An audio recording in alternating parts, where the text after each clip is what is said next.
آپ نے سنا ہوگا حضور نے سورہ رحمان کے بارے میں فرمایا ہے، سورۃ الرحمان عروس القرآن، یہ سورہ رحمان جو ہے یہ قرآن کی دلہن ہے۔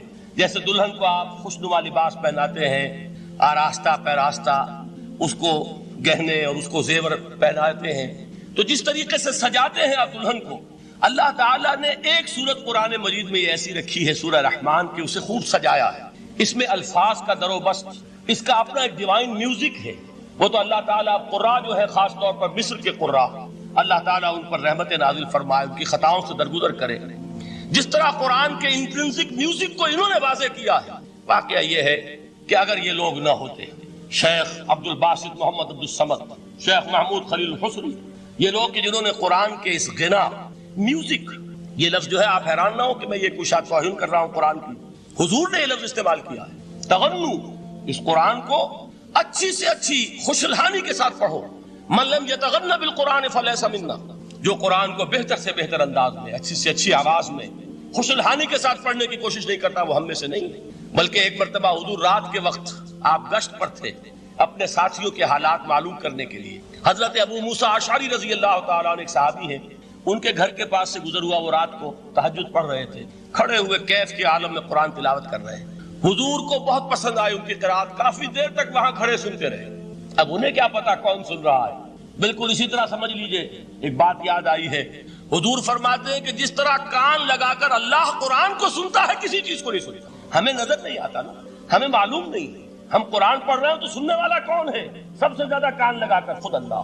یہاں اس لیے مجھے یاد آیا کہ ابو موسیٰ اشعری کو کیا پتا تھا کہ کون سن رہا ہے؟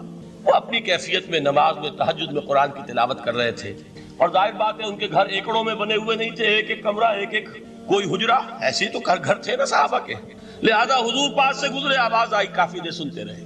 اس کے بعد آپ تشریف لے گئے، صبح فجر میں ملاقات ہوئی تو حضور نے تحسین کے انداز میں فرمایا، یا ابا موسیٰ انک قد اوتیت مزمارا من مزامیر آل داؤد، اے ابو موسیٰ تمہیں تو آل داؤد کے سازوں میں سے ایک ساز اللہ نے عطا فرما دیا۔ جس طرح حضرت داؤد لہن داؤدی مشہور ہے کہ جب وہ پچھلے پہر رات کو حمد کے ترانے الاپتے تھے، قرآن میں ہے کہ پرندے شامل ہو جاتے تھے ساتھ، اور پہاڑ وجد میں آتے تھے، پہاڑ بھی ان کے ساتھ شریک ہوتے تھے۔ تو جس طرح کا اللہ نے ان کو لہن عطا فرمایا تھا، حضور نے تحسین کے انداز میں فرمایا ہے ابو موسیٰ اشعری، اللہ نے تمہیں بھی آل داؤد کے سازوں میں سے ایک ساز عطا فرمایا۔ بہرحال قرآن مجید کا جو یہ میوزک ہے، قرآن کے الفاظ کا جو حسن ہے، جہاں تک حسن معنوی ہے وہ تو ہر لفظ میں ہے، لیکن یہ حسن ظاہری، حسن صوتی، حسن لفظی، یہ اپنے کلائمیکس پر آپ کو نظر آئے گا سورہ رحمان۔ لیکن قرآن میں یہ سورت اس اعتبار سے بھی ممتاز ہے، اس کی 4 آیات پر ذرا توجہ کریں گے، عجیب حقائق سامنے آئیں گے۔ جہاں یہ قرآن مجید کے حسن صوت اور حسن لفظی کی معراج ہے، وہیں اس کی پہلی 4 آیات میں 4 چوٹی کی چیزوں کا ذکر ہے، سب سے اونچی چیز ہے۔ پہلی آیت کیا ہے؟ الرحمن، ایک آیت ہو گئی۔ رحمان کیا ہے؟ اللہ کا نام ہے۔ کبھی آپ نے غور کیا اللہ کے ناموں میں سب سے پیارا نام کون سا ہوگا؟ رحمان۔ کیوں؟ اس کا مادہ کیا ہے؟ رحمت۔ ہمیں سب سے بڑھ کر جس چیز کی ضرورت ہے وہ کیا ہے؟ رحمت خداوندی۔ نام اچھی طرح سن لیجئے اس حضور کے قول کو۔ حضور فرماتے کوئی شخص جنت میں مجرد اپنے عمل کی بنیاد پر داخل نہیں ہو سکے گا جب تک کہ رحمت خداوندی دستگیری نہ کرے۔ کسی صحابی نے بڑی ہمت اور جرأت کا ثبوت دیا کہ پوچھ لیا، کیا حضور آپ بھی؟ جب آپ نے فرمایا کوئی شخص داخل نہیں ہو سکتا جنت میں محض اپنے عمل کی بنیاد پر جب تک کہ رحمت خداوندی جو ہے وہ دستگیری نہ فرمائے۔ پوچھا گیا کیا آپ بھی؟ آپ نے فرمایا ہاں میں بھی۔ آپ انداز کیجئے کہ اگر محمد الرسول اللہ بھی رحمت خداوندی کے ضرورت مند ہوں تو تاب دیگراں چے رسد، ہماری تو سب سے بڑی ضرورت رحمت خداوندی۔ اب یہ رحمت جو ہے قرآن مجید میں اللہ تعالیٰ کی یہ شان 2 الفاظ کے ذریعے سے آتی ہے، رحیم اور رحمان۔ اور کوئی مادہ نہیں ہے جس سے 2 نام بنتے ہوں اللہ کا، لیکن یہ مادہ ہے واحد رحمت کا کہ جس سے رحمان بھی ہے رحیم بھی ہے۔ رحیم صفت مشبہ ہے، رحمت دائم ہو جائے گی، مستقل ہوگی تو رحیم کہیں گے، اور رحمان اس میں رحمت کی ہے وہ شان ہے کہ جیسے ٹھاٹھے مارتا ہوا سمندر ہو، ہیجان کی کیفیت، طوفانی کیفیت، رحمت خداوندی کا طوفانی جوش، وہ ہے رحمان۔ آپ تو رہتے اس علاقے میں ہیں، آپ کو معلوم ہے عرب اگر بھوکا مرا جا رہا ہو تو کیا کہے گا؟ انا جوعان۔ پیاسا مرا جا رہا ہو انا عطشان۔ بہت غضبناک ہوگا غضبان، غضبان آصفہ قرآن میں آیا، بہت غضبناک۔ رحمان جس کی رحمت جو ہے جوش میں ہے، ٹھاٹھے مارتے ہوئے سمندر کے مالک. تو یہ اللہ تعالیٰ کے ناموں میں سب سے پیارا نام. اب آگے چلیے. الرحمن علم القرآن، رحمان نے قرآن سکھایا. رحمت خداوندی کا سب سے بڑا مظہر، رحمان کی رحمانیت کا سب سے بڑا مظہر قرآن ہے. ان میں جو منطقی ربط ہے اس کو سمجھتے جائیے. اچھا آپ یہ سوچئے، جو علم بھی انسان کو حاصل ہوا وہ کس نے دیا؟ اللہ نے. سائنس کا علم کس نے دیا؟ اللہ نے. علم آدم الاسماء کلھا، وہ علم الاسماء جو حضرت آدم کو دے دیا گیا تھا ازل میں، یہ اسی کا ظہور ہے، یہ اسی کی ایکسفولیشن ہے جو ہو رہی ہے اور ہوتی رہے گی ابھی. اور دوسرے علم ہے وہ کس نے دی؟ اللہ نے. لا یحیطون بشیء من علمہ الا بما شاء، مخلوق میں سے کوئی اللہ کے علم میں سے کسی شے کا احاطہ نہیں کر سکتا مگر وہ جتنا اللہ دینا چاہے. لیکن یہ کہ تمام علوم میں چوٹی کا علم قرآن. نوٹ کرتے جائیے، چوٹی کی چیزیں جمع کیجیے. اللہ کے ناموں میں چوٹی کا نام رحمان. اللہ نے جو کچھ انسان کو سکھایا اس میں چوٹی کا علم قرآن. خلق الانسان، انسان کو پیدا فرمایا. سوال یہ کہ حیوانات کو کس نے پیدا فرمایا؟ آسمان کس نے پیدا کی؟ زمین کس نے پیدا کی؟ فرشتے کس نے پیدا کی؟ کیا مطلب خلق الانسان؟ اس کی تمام مخلوقات میں اس کا کلائمیکس، اس کی تخلیق کی معراج، اس کے تخلیق کا نقطہ عروج انسان ہے. یہ ہے کہ جو مسجود ملائک بنا ہے. وَلَقَدْ كَرَّمْنَا بَنِي آدَمَ وَحَمَلْنَاهُمْ فِي الْبَرِّ وَالْبَحْرِ وَرَزَقْنَاهُمْ مِنَ الطَّيِّبَاتِ وَفَضَّلْنَاهُمْ عَلَى كَثِيرٍ مِّمَّنْ خَلَقْنَا تَفْضِيلًا. تو تخلیق میں سب سے اونچی تخلیق انسان کی. علموں میں سب سے اونچا علم قرآن کا. اللہ کے ناموں میں سب سے اونچا نام رحمان. تقاضے پورے کرو. تقاضے کیا ہے؟ ایمان ہے تو عمل درست ہونا چاہیے، ایمان ہے تو جہاد ہونا چاہیے، ایمان ہے تو جان اور مال کھپانی چاہیے.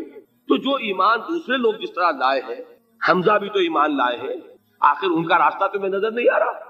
ابو بکر ایمان لائے ہیں، ان کی طرح ایمان لاؤ. تو انہوں نے کیا کہا؟ انؤمن کما آمن السفہاء، کیا ہم اس طرح ایمان لائے جیسے یہ بے وقوف لائے؟ سفیہ کا لفظ تو سبھی جانتے ہیں، یہ سفہاء کسے کہہ رہے ہیں؟ آپ نے پڑھا تو بہت مرتبہ ہوگا ان آیات کو، کبھی سوچا کس کو کہہ رہے ہیں؟ وہ ابو بکر کو کہہ رہے ہیں، وہ حمزہ کو کہہ رہے ہیں، وہ عمر کو کہہ رہے ہیں. ان کی تو مت ماری گئی. غر ہؤلاء دینہم، انہیں تو کوئی ہوش ہی نہیں. 2 مرتبہ حضرت ابو بکر نے وہ کام کیا ہے کہ ہر ورلڈلی وائز انسان یہ کہے گا کہ حماقت کی ہے جس کے سامنے دنیا ہے. جب ہجرت کے لیے حضور تشریف لے جا رہے تھے، 40,000 درہم کا سرمایہ تھا، جبکہ حضرت ابو بکر ایمان لائے. مکے کے چوٹی کے تاجروں میں سے تھے جو ملک التجار کہلاتے. لیکن اب وہ روپیہ کہاں خرچ ہوا؟ بلال کو خریدا، روپیہ دے کے خریدا یا ویسے ہی خرید لیا؟ آزاد کر دیا. ابو فقی کو خریدا، آزاد کر دیا. 6 ہیں غلام اور کنیزیں محمد رسول اللہ پر ایمان لانے والے جن کو ابو بکر نے اپنے پیسے سے خریدا اور آزاد کیا. یہ روپیہ تو پگھل رہا ہے نا. جو تھوڑی بہت پونجی رہ گئی ہے، تو جب حضرت حضور ہجرت کے لیے تشریف لے جا رہے، وہ ساری پونجی اپنے ساتھ لے گئے، گھر والوں کو چھوڑ کر گئے. بوڑھا باپ اندھا ابو قحافہ بعد میں وہ بھی ایمان لے آئے. اور یہ ابو بکر ہیں کہ جن کی 3 نسلیں ایک وقت میں موجود تھی مسلمانوں کی. ابو قحافہ مومن، ابو بکر مومن، اور ابو بکر کی اولاد مومن، عائشہ، اسماء اور ابو بکر اور عبد الرحمن ابن ابی بکر. یہ کون ہے؟ تو 3 نسلیں جس کی بیک وقت رہی ہیں ایمان میں، وہ شاذ لوگ ہیں، ان میں ابو بکر. لیکن یہ کہ اس وقت تک ابو قحافہ ایمان نہیں لائے تھے، والد نابینا تھے. تو والد ہے، بیٹیاں ہیں، حضرت عائشہ، حضرت اسماء، حضرت رضی اللہ تعالیٰ عنہما، بیوی ہے. کچھ نہیں چھوڑ کے گئے، ایک پیسہ. جب باپ کو معلوم ہوا بیٹا چلا گیا محمد کے ساتھ صلی اللہ علیہ وسلم، شخص غصے میں ہے، پیچ و تاب میں ہے. اب ہمارا کون والی وارث ہوگا؟ کون ہے ہماری خبرگیری کرنے والا؟ بیٹیوں سے پوتیوں سے اپنے پوچھتے کچھ چھوڑ کے بھی گیا کہ نہیں؟ ان کا ہاں ابا جان. کیا کیا انہوں نے؟ کبھی پڑھے ہیں واقعات؟ کچھ کنکر روڑے لیے، ایک کپڑے میں پوٹلی بنائی اور اندھے دادا کا ہاتھ اوپر پھروایا. دیکھیے دادا جان، یہ چھوڑ گئے ہیں، یہ مال ہے، یہ سونے اور چاندی کے سکے ہیں، ابا جان ہمیں ایسے نہیں چھوڑ کر گئے. واقعہ کیا ہے کہ ایک پیسہ نہیں چھوڑا ابو بکر نے گھر والوں کے لیے. سب کچھ لے گئے کہ کیا پتا محمد کے ساتھ جا رہا ہوں، کس وقت کیا ضرورت پیش آ جائے صلی اللہ علیہ وسلم. تو یہ کوئی عقل مندی کی بات ہے؟ اپنے غریبانوں میں جھانکی، آپ یہ عقل مندی کریں گے؟ کہیں چاہے نہ، یہ بات دوسری ہے. لیکن یہ کہ اس کو کون ہم میں سے عقل مندی کہے گا؟ اسی طریقے سے جب غزوہ تبوک کا وقت آیا، وہ واقعہ تو بہت مشہور ہے. حضرت عمر فرماتے ہیں کہ اس زمانے میں میرے پاس اتفاقاً پیسہ بہت تھا، میں نے یہ سوچا دل میں کہ اس مرحلے پر تو میں ابو بکر سے بازی لے جاؤں گا. مسابقت ان میں بھی تھی لیکن نیکی کی مسابقت, خیر کی مسابقت, انفاق فی سبیل اللہ کی مسابقت. تو میں نے سوچا کہ میں بازی لے جاؤں گا. میں نے کیا کیا, کل دولت جو تھی اس کے 2 حصے کیے, ایک حصہ گھر رکھا اور ایک لا کے حضور کی خدمت میں پیش کر دیا. حضور نے پوچھا کہ عمر گھر والوں کے لیے کچھ چھوڑا, کہ جی ہاں نصف کیا میں نے, نصف اللہ کی راہ میں حاضر ہے, نصف چھوڑا ہے. ٹھیک ہے. اب وہ آئے ابو بکر, پوچھا حضور نے ابو بکر گھر والوں کے لیے کچھ چھوڑا, کہ نہیں, صدیق کے لیے ہے خدا کا رسول بس, گھر میں اللہ اور اس کے رسول کے نام کے سوا کچھ نہیں تھے. یہی ہے نا, پروانے کو چراغ ہے, بلبل کو پھول بس, اور صدیق کے لیے ہے خدا کا رسول بس, مجھے گھر والوں کے لیے کچھ نہیں چاہیے. یہ کام جو ہے, تو یہ جن کا ہم اس وقت ذکر پڑھ رہے ہیں منافقین, ان کے نزدیک حماقت تھی یا عقل مندی تھی, یہ سمجھداری تھی یا بے وقوفی تھی؟ وہ ہے جو بات کہہ رہے ہیں کہ جب ان سے کہا جاتا ہے ایمان لاؤ بھلے لوگوں کی طرح جیسے دوسرے لوگ ایمان لائے ہیں, تو کیا کہتے ہیں, انؤمن کما آمن السفہاء الا انہم هم السفہاء ولکن لا یعلمون. آگاہ ہو جاؤ, اصل احمق یہ ہے, اصل بے وقوف یہ ہے, انہیں نہیں پتا کہ حقیقت کیا ہے, نفع کیا ہے, نقصان کیا ہے. وہ جو بات میں نے سورۃ العصر میں بیان کی تھی, والعصر ان الانسان لفی خسر الا الذین آمنوا وعملوا الصالحات وتواصوا بالحق وتواصوا بالصبر. جس کے ذہن اور قلب پر یہ صورت کندہ ہو جائے گی, اس کے نزدیک عقل مندی یہ ہے کہ سب کچھ اللہ کی راہ میں لگا دو. جس کے دل میں یہ بات بیٹھی نہیں, اس کے لیے عقل مندی یہ ہے کہ بچا بچا کر رکھو, چھپا چھپا کر رکھو, سنبھال سنبھال کر رکھو. عقل مندی کا اس میں تقاضا کچھ اور, اس میں تقاضا کچھ اور. لیکن یہاں بھی فرمایا ولکن لا یعلمون, انہیں ابھی علم نہیں ہے اس کا. اس سے پہلی آیت میں بھی فرمایا ولکن لا یشعرون, انہیں شعور نہیں ہے. دیکھیے میں آپ کو بتا رہا تھا یہ وہ غیر شعوری نفاق ہے, یہ بڑھتا چلا جا رہا ہے. پہلے جھوٹا بہانہ تھا, پھر جھوٹی قسمیں ہوئی, پھر دشمنی ہو گئی صادق الایمان, جو جان اور مال لگا رہے ہیں, نچھاور کر رہے ہیں, پروانہ وار اللہ پر, اللہ کے دین کے اوپر نثار کر رہے ہیں اپنے آپ کو. ان سے عداوت, ان سے دشمنی, ان کا بغض, یہ 3rd سٹیج تک پہنچ گئے. اب بھی وہ اپنے آپ کو منافق نہیں سمجھتے, وہ سمجھتے عقل مند تو ہمیں, یہ تو بے وقوف ہے. ہم ہیں اصل میں بھائی, سمجھ کے چلنا چاہیے, تیل دیکھنی چاہیے, تیل کی دھار دیکھنی چاہیے, دائیں بائیں دیکھنا چاہیے, حفاظت کا بھی خیال ہونا چاہیے. یہ ساری چیزیں تو عقل مندی ہے نا دنیا کے اعتبار سے. تو وہ تو انہیں بے وقوف سمجھ رہے ہیں, اپنے آپ کو منافق کہاں سمجھیں گے. چاہیے ٹھیک ہے بھائی, دین بھی چاہیے لیکن دنیا کی فکر بھی چاہیے کہ نہیں. یہ آپ کہتے ہیں کہ نہیں کہتے ہیں؟ یہ تو بات آپ نے بہت دفعہ سنی بھائی, ٹھیک ہے دین بھی ہونا چاہیے لیکن دنیا بھی تو ہونی چاہیے کہ نہیں. یہ ہے سمجھ دنیا کی, یہ ہمارے معیارات ہیں. یہی وجہ ہے کہ دین ذلیل سے ذلیل تر ہو رہا ہے. دین وہ جو میں نے حال ہی کے اشعار سنائے تھے کہ پستی کا کوئی حد سے گزر نہ دیکھے, اسلام کا گر کر نہ ابھر نہ دیکھے, مانے نہ کبھی کہ مد ہے ہر جزر کے بعد دریا کا ہمارے جو اتر نہ دے. یہ دریا چڑھا کب تھا, جب صحابہ کرام نے وہ فینیٹسزم جس کو آج ہم کہیں گے, اس کا جب مظاہرہ کیا, اس کا ثبوت دیا, دامے درمے سخنے, جان مال تن دھن سب لگا دیا, تو اللہ کے دین میں بہار آ گئی, رونق آ گئی, دین کا غلبہ ہو گیا. اور جب ہم اپنے سمجھ کر رکھیں گے تو ظاہر بات ہے کہ اس کا تو پھر جو حشر ہوگا وہ وہی. دین میں کمزوری, ہماری دنیا جو ہے پھل رہی ہے, پھول رہی ہے, دین جو ہے وہ کمزور ہوتا چلا. یہ ہے 3rd سٹیج اس نفاق کی, کہ جس کے بعد اب کوئی امکان واپسی کا نہیں. یہ غیر شعوری نفاق, جان لیجئے کہ یہ نہیں ہے کہ ماضی ہی ماضی میں تھا, اب اس کا کوئی امکان نہیں. یہ نہ سمجھیے اب بھی یہ نفاق جو ہے, یہ میں بتا دوں آپ کو, ایک عام آدمی ہے, دین کا تقاضا ہی سامنے نہیں ہے, اسے پتہ ہی اتنا ہے کہ اللہ کے دین کا تقاضا نماز روزہ, وہ نماز روزہ کر رہا ہے, اس پر نفاق کا حملہ نہیں ہوگا. اس کو آپ کہہ دیں کہ اس کی سمجھ کم ہے, اس کا شعور کم ہے, اسے پتہ نہیں ہے, دین کے تقاضوں سے واقف نہیں ہے, وہ بچا ہوا ہے, وہ محفوظ ہے.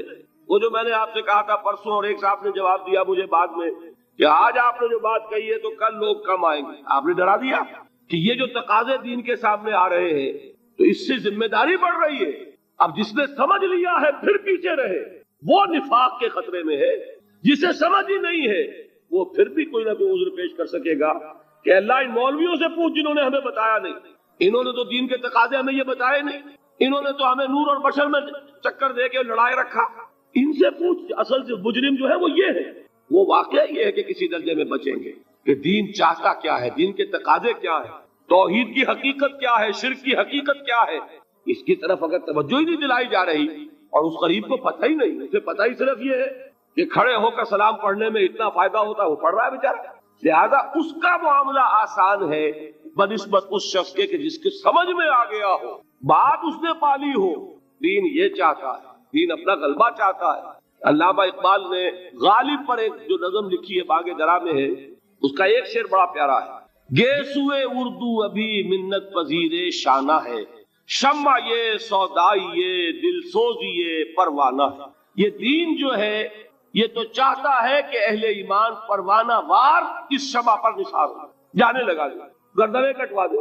وَلَا تَقُولُوا لِمَنْ يُقْتَلُ فِي سَبِيلِ اللَّهِ أَمْوَاتٌ بَلْ أَحْيَاءٌ وَلَكِنْ لَا تَشْعُرُونَ۔